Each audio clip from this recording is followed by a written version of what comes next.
저 장미 꽃 위에 있음 아직 맺혀 있는 그때에 귀에 흐르니 소리 들리니 주 음성 분명하다. 주님 나와 동행을 하면서 나를 짓고 삼으셨네. 우리 서로 받은 그 기쁨은 알 사람이 없도다.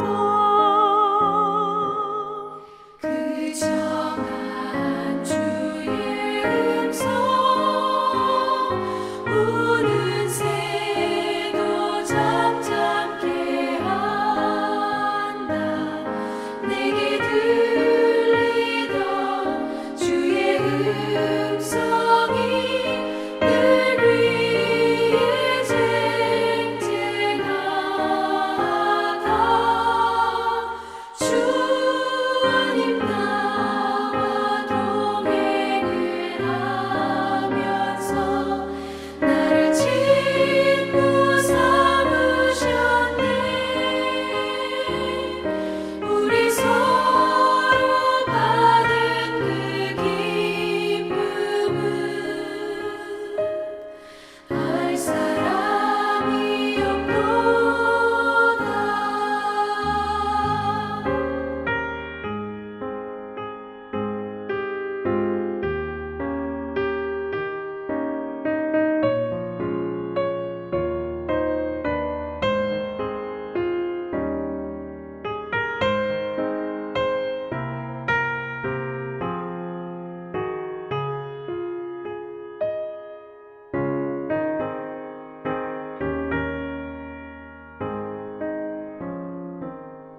밤 깊도록 동산하네. 주와 함께 있으려 하나. 외로운 세상에 갈 일 많아서 날 가라 명하시나. 주님 나와 동행을 하면서 나를 친구 삼으셨네. 우리 서로 받은 그 기쁨은 알 사람이 없도다.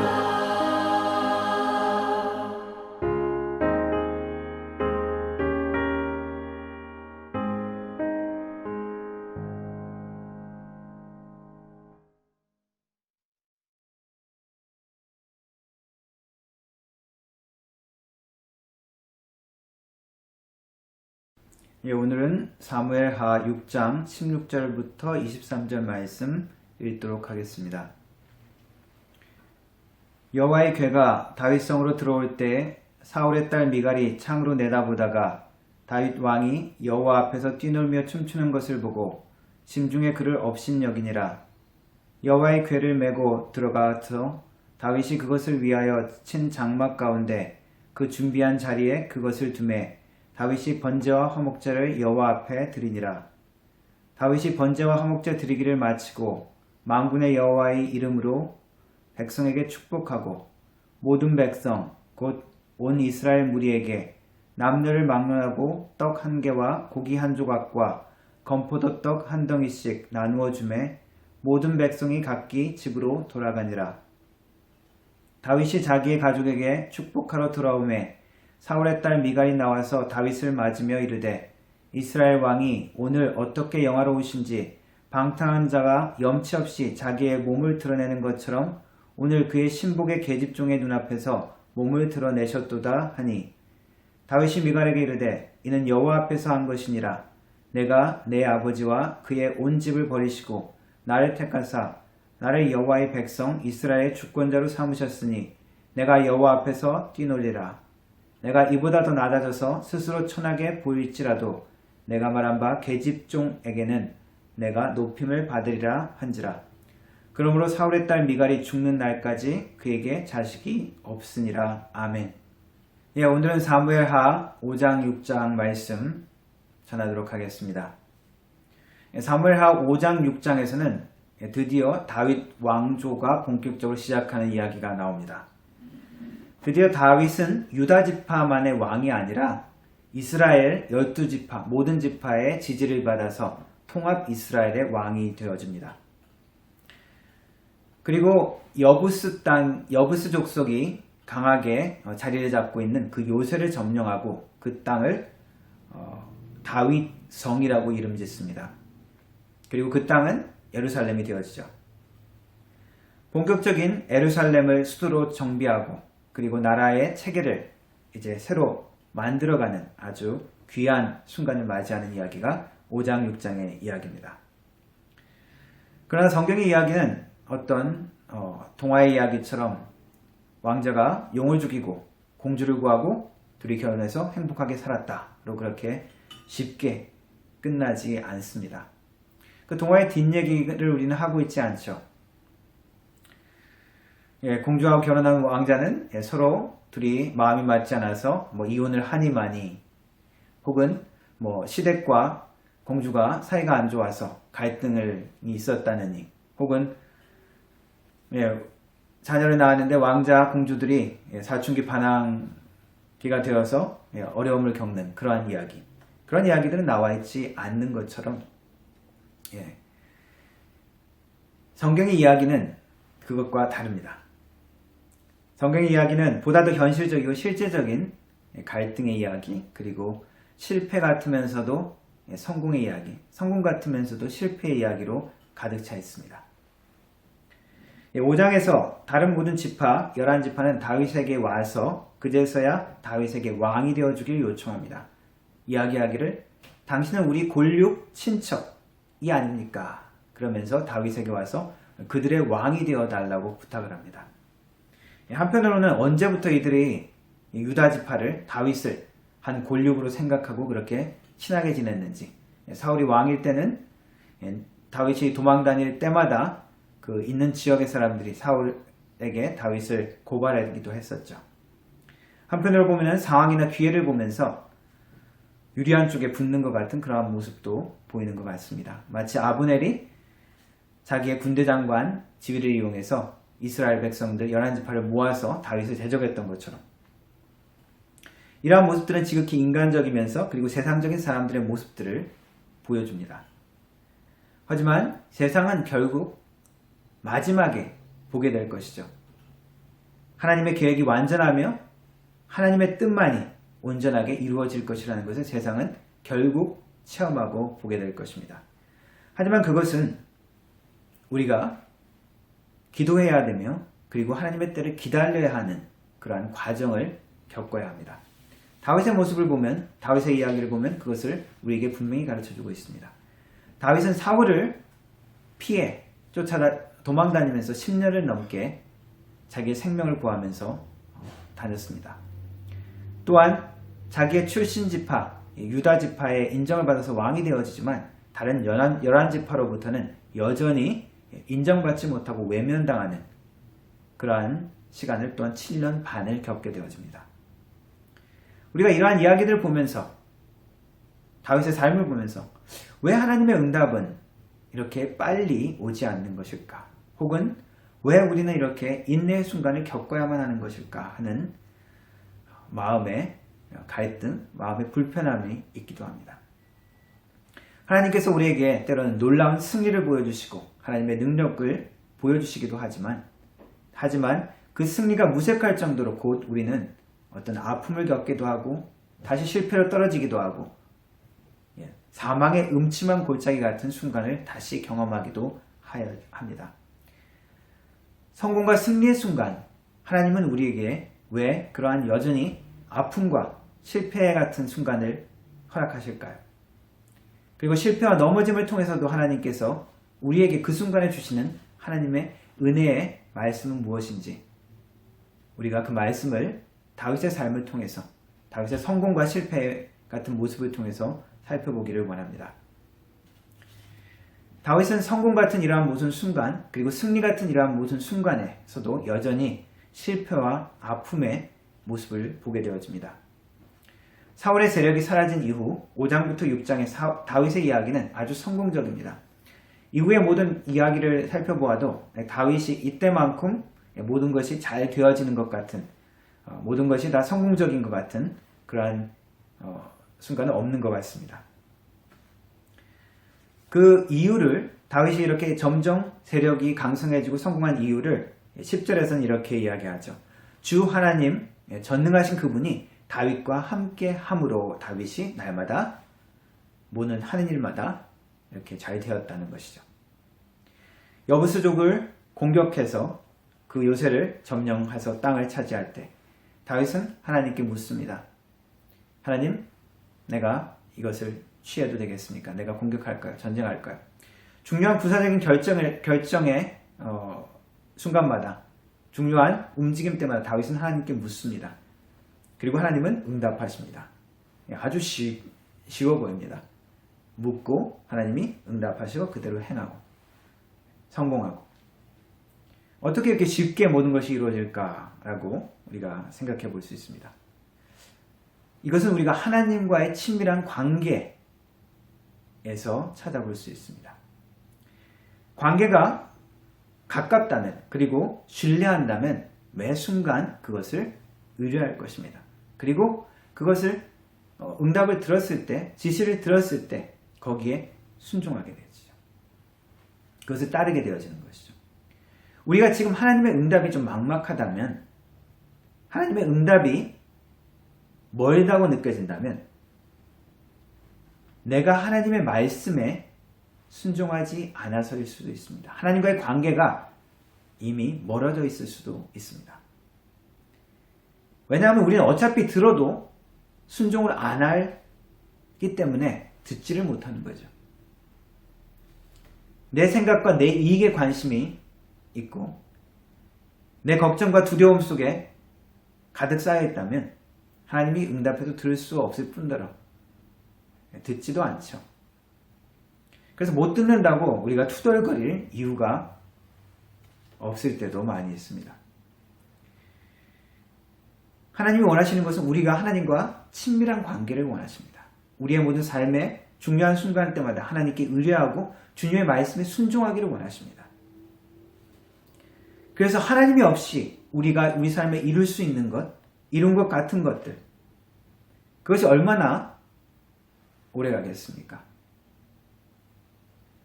주님 없이 사는 우리의 인생 자체가 허무한 것이며 무가치한 것을 깨닫지 못한다면 지나온 자들이 얘기하는 짐승과 우리의 차이는 그저 조금 더 똑똑한 지능이 높은 짐승, 지능이 높은 동물일 수밖에 없습니다. 하나님께서 우리를 바라보고 우리에게 기대하시는 영혼을 사모하는 그러한 존재가 될 수 없다는 것이죠. 오직 이 세상의 눈앞의 것들만 바라보는 어리석은 그러한 삶 가운데 벗어나기를 원하십니다. 그래서 성공같이 즐거운 기쁨과 같은 순간에도 하나님은 슬픔과 아픔 혹은 실패 같은 것들을 경험하게 하십니다. 이것은 하나님께서 우리에게 주는 경고요, 하나님께서 주는 은혜입니다. 뭔가 잘 되는 것 같지만 마음에 편하지 못하는 그러한 사건, 그러한 우리의 마음을 주시는 것도 하나님의 은혜라는 것입니다. 언약궤를 옮기는 과정에서 나타난 일들이 있습니다. 다윗은 이 언약궤를 이제 다윗성으로 모셔오죠. 제사장 아비나답을 중심으로 그의 아들들과 함께 제사장들이 법궤를 언약궤를 옮겨옵니다. 그런데 그 수레를 끄는 소가 움직여서 날뛰어서 그 언약궤가 흔들립니다. 그것을 보고 우스아가 가서 아비나답의 아들 우스아가 가서 그 언약궤를 잡습니다. 그 잡은 사건을 하나님께서 놓아주셔서 우스아를 치셨다. 그래서 우스아는 그 자리에서 죽죠. 하나님이 진노하셔서 우스아를 불태웠다라는 표현이 되어 있습니다.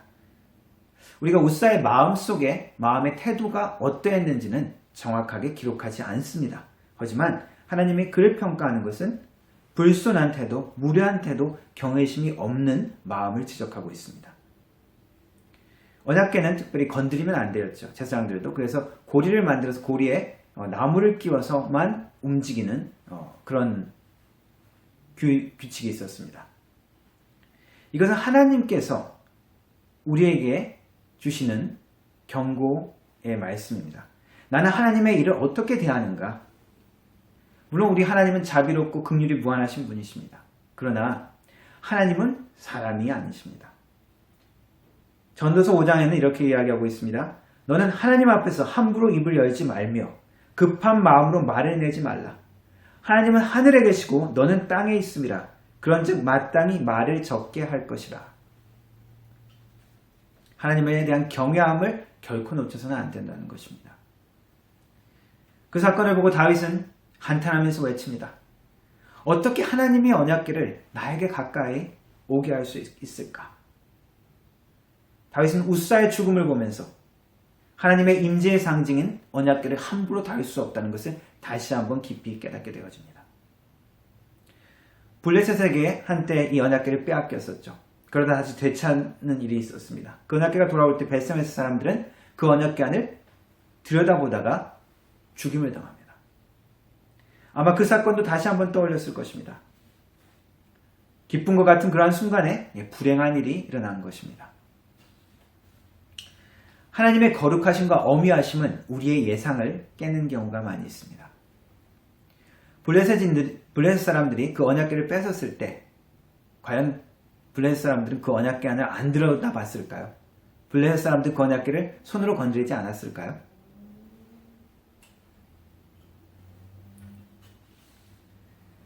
블레셋 사람들은 깨닫지 못하는 사이에 조용히 서서히 전염병을 통하여 하나님에 대한 두려움을 깨닫습니다.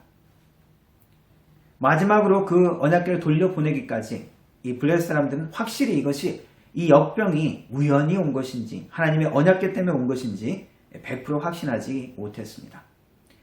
그래서 하나님께서 역사하시는 이러한 방법은 때로는 소리 없이 조용히 그러나 아주 치명적인 결과를 결국에는 보게 되는 그러한 경우죠. 그러나 특별히 히브리 민족 이스라엘 사람들에게는 하나님께서 어떻게 보이셨습니까? 하나님의 거룩하심, 어미하심을 직접적으로 눈으로 보고 귀로 듣고 손으로 만져보는 것 같은 경험을 하게 하셨습니다. 출애굽기에 보면 시내산에서 하나님의 임재가 나타나는 장면이 있습니다. 우레와 번개와 나팔 소리와 연기 앞에서 이스라엘 백성들은 두려움에 떱니다. 그러면서 모세에게 애원을 하죠. 아이고 두려워 죽겠습니다. 당신이 대신 하나님과 우리 사이에서 말씀해 주십시오. 하나님이 직접 우리에게 말씀하지 못하게. 그렇게 애원을 하고 두려워하는 장면이 나옵니다.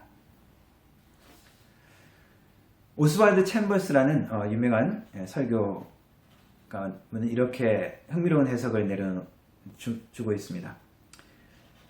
하나님의 말씀을 우리가 직접 들으면 순종하든지 아니면 거역하든지 그 선택이 분명하다는 것이죠.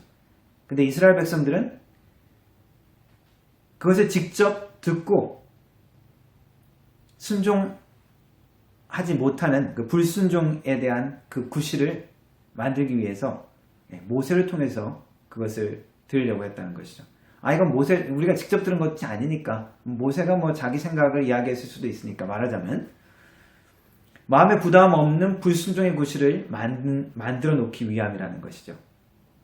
의식적으로 내가 하나님이 이렇게 분명히 말씀하셨는데 내가 불순종하면 그건 분명한 잘못이니까 하나님에 대해서 아예 신경을 끈다는 것이죠. 하나님의 말씀 자체를 귀담아 듣지 않는다는 것입니다. 우리가 하나님의 말씀을 읽을 때도 마찬가지고 예배에 참석해서 설교 말씀을 들을 때도 마찬가지고 우리가 찬양을 통하여 하나님의 그 마음을 우리가 생각할 때도 마찬가지입니다. 이것은 좋은 말이네, 좋은 해석이네, 좋은 설교네 그러면서 고개는 끄덕거릴 수 있지만 실제 그것을 하나님의 음성으로 내 삶에 내 지금 문제에서 말씀하시는 하나님의 음성으로는 안 듣는다는 것이죠. 건성으로 듣는다는 것입니다. 어떤 선교단체의 전도 훈련 가운데 이런 것이 있습니다. 하나님의 음성을 듣는 훈련인데 그 팀 멤버들이 함께 기도하면서 꿈으로든지 혹은 마음에 어떤 드는 마음이라든지 어떤 계시 같은 것을 통해서 하나님이 우리를 여기로 인도하시는 것 같아. 그러면서 그 전도 여행을 가는 그런 프로그램이 있습니다. 그래서 아시는 분이 그 팀에 합류해서 갔는데 어떤 분은 뭐 어떤 빨간 담벼락을 보고 어떤 분은 어떤 지명이 떠오르고 어떤 분은 어떤 뭐 바다 모습이 보이고 뭐 그런 어떤 그런 꿈을 꾸고 뭐 혹은 그런 마음이 들고 그런 것들 이제 기도하면서 이게 하나님이 인도하시는 거야라고 걸 거야라고 그렇게 하나님의 음성을 찾아가면서 여행을 하는 그 프로그램이 있습니다. 그러니까 다른 분들은 그 이야기한 거나 그런 것들은 다 조각이 맞춰서 어디를 가서 뭐 전도도 하고 그렇게 하는데 어떤 제가 아는 그분은 자기는 하얀 11자 모양을 11자 숫자 같은 11자 모양을 봤다는 거예요. 근데 그 11이라는 것이 자기네들이 그 전도 여행하고 계획하는데 전혀 아무것도 맞추어지지 않는 그래서 자기는 혼자 나만 잘못 받은 건가? 이건 내 생각인가? 뭐 그렇게 고민을 했답니다. 그래서 한날 그 교회에서 잠을 자고 교회에서 이제 숙박을 하게 되는데 전도팀이 그 교회 그 긴 의자에서 누워서 고민하면서 딱 누웠는데 천정을 딱 보니까 형광등이 11자로 이렇게 있는 것을 보았다고 합니다. 그때 하나님께 감사를 했다는 고백을 했습니다. 우리가 하나님의 음성을 놓치고 또 오해하는 순간도 있지만 이러한 것은 무엇입니까? 하나님의 음성을 듣고 내가 순종하는 훈련을 하는 것입니다. 내 생각과 다르면 내 마음에 들지 않으면 못 들은 척 하는 것이 아니라 하나님이 말씀하시면 내가 마음을 열고 순종하는 마음으로 따른다는 것이죠. 하나님이 원하시는 것은 바로 이러한 것을 원하십니다. 다윗이 매 순간마다 중요한 순간마다 하나님께 물었던 것처럼 우리에게도 요구하시는 것은 하나님과 친밀한 관계를 유지하면서 하나님의 음성을 듣기를 원합니다. 그리고 한 단계마다 하나님과 함께 가기를 원하십니다. 그것은 우리의 승리 같은 순간 그리고 성공 같은 순간에서도 실패와 아픔을 경험을 통해서 더 하나님께 나오시기 원하는 하나님의 방법이 되기도 합니다. 그리고 다윗은 또한 이 실패 같은 아픔 같은 그러한 속에서도 하나님의 주시는 성공의 은혜를 또한 경험합니다. 이 모든 사건 가운데 다행한 것은 다윗이 이것을 단순히 인간적인 행사나 자신들의 기념식으로 그만이 아니라는 것을 깊이 깨닫는 것입니다. 언약궤를 다윗성으로 다시 가져오는 것이죠. 그것이 잠시 다른 지역에 있다가 하나님께서 그 사람을 축복하는 것을 보고 이제 다윗성으로 옮겨오는 장면입니다. 하나님께서 그 일들을 일으키셨을 때 다윗은 일단 한번 멈추었습니다. 그리고 이것이 분명히 하나님에 관한 일인 것을 그리고 거룩한 일임을 깊이 깨닫습니다. 우리에게도 하시는 말씀이 이것입니다. 우리가 아무것도 아닌 것 같은 형식적인 것으로만 생각하는 그 모든 일들 가운데 이것은 그냥 우리 인간적인 일이 아니구나 라고 깨닫기를 원하시는 것이죠. 우리가 함께 섬기는 교회 공동체의 일이 그렇습니다. 또한 믿음으로 섬기는 우리 가정의 일도 마찬가지입니다. 우리 가정 같으면 어떻습니까? 내가 우리 자녀에게 무엇을 물려줘야 하는가? 돈입니까? 좋은 학교를 보내도록 하는 것입니까? 아니면 하나님의 나라의 모습을 우리 가정에 부모인 내가 그것을 보여주는 것이 목적입니까? 그래서 우리 자녀가 하나님의 나라의 가치를 가지고 믿음을 정말 가지고 이 땅을 살아나가는 것이 더 중요한 것입니까? 나의 직업을 통해서 하나님께서 원하시는 것은 무엇입니까? 단순히 돈을 벌어서 나의 가정을 유지하는 것입니까? 아니면 그것도 분명히 하나님이 원하시는 것입니다. 그러나 더 하나님께서 보기를 원하시는 것은 나의 직업을 통해서도 하나님의 나라가 나타나기를 원하시는 것이죠. 내가 하는 일의 그 방법 그리고 내가 함께 일하는 그 사람들에게 보여주는 나의 삶의 모습이는 것입니다. 신실함과 정직함과 하나님의 풍성함이시죠. 내가 일을 받았으니까 일만 상대방에게 주는 것이 아니라 하나님의 풍성하심으로 내가 더 풍성하게 그 사람에게 내가 서비스를 제공하는 것이죠. 그것을 통해서 하나님의 풍성함을 경험하게 하는 것입니다. 이것이 오리를 함께 가자고 하거든 내가 심리를 통해 해주는 방법이고 겉옷을 달라 그러면 속옷까지 내어주는 하나님의 풍성하심, 하나님의 너그러우심을 우리의 일하는 방식을 통해서도 우리가 사람을 대하는 모든 것들을 통해서도 하나님의 나라의 모습, 하나님의 나라의 사람으로서의 모습을 보여주는 것입니다. 교회 공동체에 나와서 함께 예배드리고 교회를 섬기는 것도 마찬가지입니다. 예배드리는 것, 그리고 하나님 앞에 드리는 작은 것 같은 그 헌금, 그리고 기도, 그 모든 것들이 단순히 그냥 우리 인간적으로 우리들만 하는 것이 아니라 하나님의 일이라는 것이죠. 다윗이 이 모든 일을 멈추게 하는 것은 다시 한번 이것은 하나님의 일이라는 것을 깨우치게 해야 되는 것입니다. 하나님은 영원하시며 우리 사람은 제한적이며 한계 있는 존재라는 것을 다시 한번 깊이 깨우치는 경험입니다. 우리의 모습을 성경은 무엇이라고 이야기하고 있습니까? 바다에 있는 파도, 아침에 그냥 잠깐 있었다가 해만 뜨면 곧 사라지는 안개와 같은 존재라고 우리의 본 모습, 영적인 우리의 본질을 다시 한번 돌아보기를 원합니다. 최근에 많은 분들이 암 투병을 하고 있다는 이야기들이 귀에 좀 들어옵니다. 한국에 유명했던 제가 젊을 때 설교를 많이 들었던 김동호 목사님 지금 암 투병을 하고 계신데 그러면서도 하나님의 말씀과 희망을 전하고 계시고요. 그리고 미국의 뉴욕에 큰 교회를 하고 유명한 21세기의 C.S. 루이스라고 하는 팀 켈러 목사님도 지금 암 투병을 하고 있다고 합니다. 최근에 제가 잘 들었던 기독교 변증학자 레비 제카라야라는 분도 돌아가셨습니다. 이분의 설교, 이분의 메시지 중에 하나, 영혼을 살아라, 영혼을 사는 존재로 살아라 라는 것이 있습니다. 하나님이 이런 모든 것들을 보여주면서 너희들은 한계 있는 제한적인 존재이지만 영혼을 사는 존재로 살아라는 것을 우리에게 가르쳐 주시는 것입니다. 다시 언약궤가 다윗성으로 들어오면서 다윗은 기뻐서 춤을 춥니다. 이제 모든 12지파의 통합 이스라엘 왕이 되었으면 채통을 좀 지켰으면 좋겠지만 에봇을 입고 넓은 옷이었던 것 같아요. 채통도 없이 점잖지 못하게 언약궤가 들어오는 걸 보고 하나님 앞에서 기뻐 날뛰면서 춤을 춥니다. 얼마나 별나게 날뛰었는지 몰라도 속살이 배꼽이 나왔는지 모르겠습니다. 그것을 보고 있던 사울의 딸 미갈이 다윗의 첫 번째 아내였죠. 집에 들어오는 다윗에게 퍼붓죠. 비난합니다. 조롱합니다. 아니 이스라엘의 왕이라는 사람이 방탕한 자처럼 염치 없는 사람들처럼 종들의 당신의 신하들의 여종들 앞에서 그렇게 몸을 드러내냐고. 근엄함과 어떤 점잔을 지켰던 사람의 시선을 많이 생각했던 자기 아버지 사울의 모습과 너무 달랐기 때문인지 모르겠습니다. 거기에 대해서 다윗은 미갈에게 반박을 하죠. 이러한 비난과 이러한 마음 아픈 소리를 들었지만 거기에 다윗은 담대하게 이야기합니다. 나는 여호와 하나님 앞에서 뛰는 것이다. 하나님께서 당신 아버지를 버리고 나를 택하셨는데 내가 당연히 하나님 앞에서 그렇게 기뻐서 뛰노는 것이 당연하지 않느냐.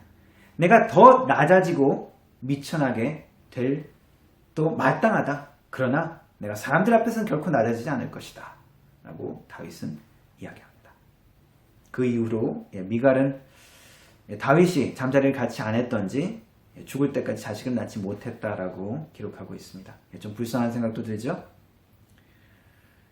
아버지 반대로 첫사랑인 다윗과 강제로 헤어지고 17년 넘게 지나서야 다윗과 다시 가정을 꾸미고 잘 살고 있는데 다윗과 다시 만나게 되고 이미 6명이나 아내가 있는 다윗에게 왔지만은 말 한 번 잘못해서 미움을 받아서 쓸쓸하게 말년을 보내야 되는 것 같은 이것은 미갈과 다윗의 모습, 미갈이 본 것과 다윗의 마음의 중심을 대조해보면서 보여주시는 것입니다.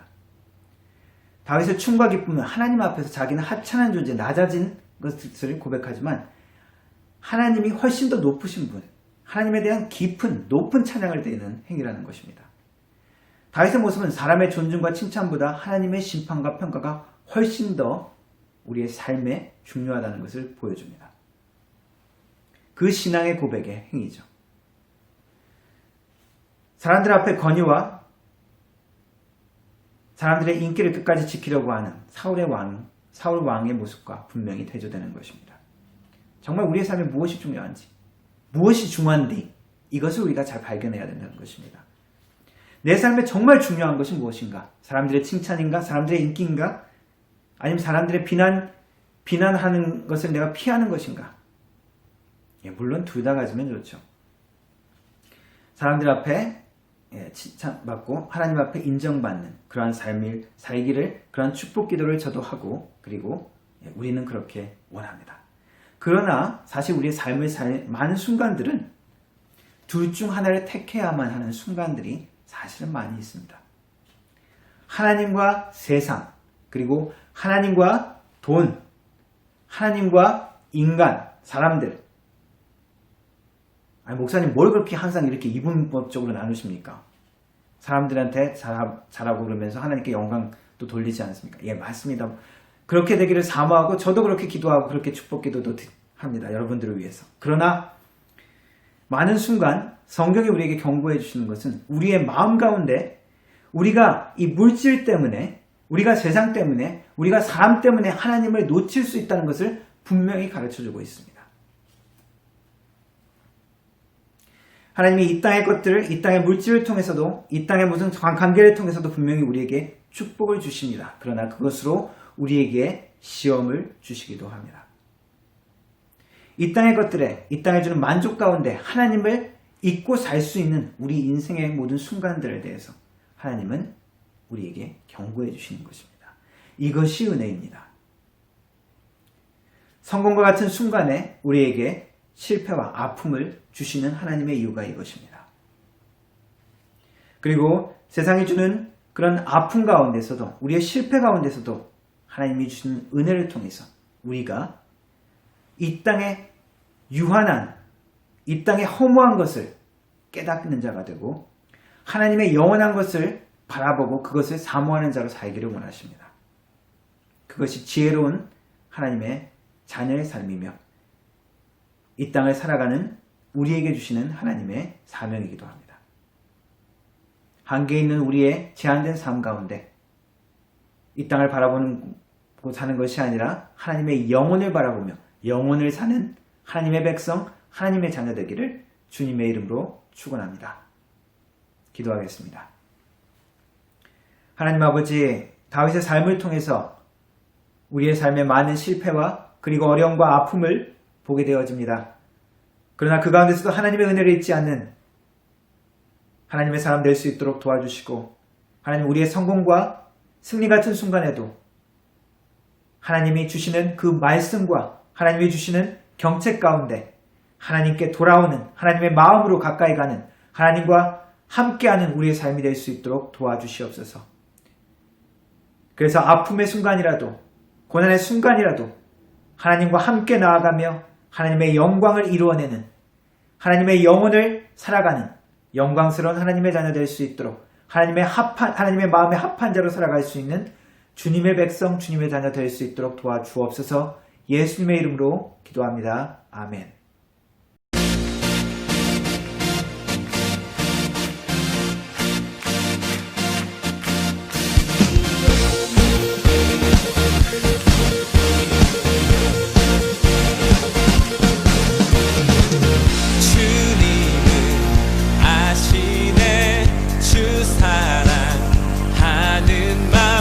보다 더 주님 알기 원해. 내 마음 주님께 고백해. 주님만 위해 내 삶 드리기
다시 한번 고백합니다.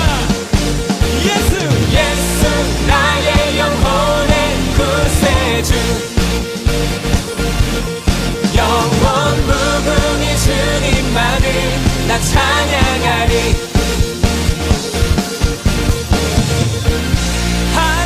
할렐루야. 우리 사랑하는 주님께 더 큰 박수와 함성으로 한번 돌리십시다. 할렐루야.